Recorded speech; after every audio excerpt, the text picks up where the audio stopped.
Hey guys, today I want to share you tutorial about how to make password at the Windows Office. Yeah, for the example, I want to use Word file. Here, try to open first. Yeah, this file already open. And to make password, you can choose menu file, info, and protect document, and then encrypt with password. Okay. At the tab password, you can type password that you want.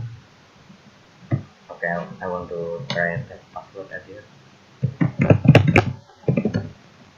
Okay, click OK, and then re-enter password. Password is my same. Wait a sec. Okay,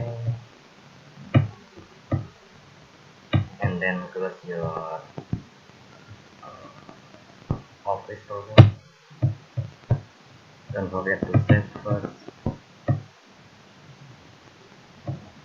Okay, right now your file already protected with password. You can try open it.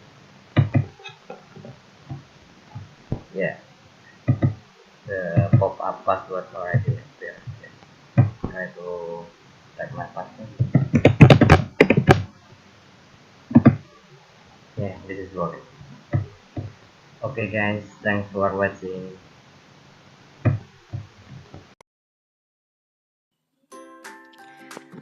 Hi everyone, if you are new my channel, kindly to like, comment, share, tag and subscribe. Thanks.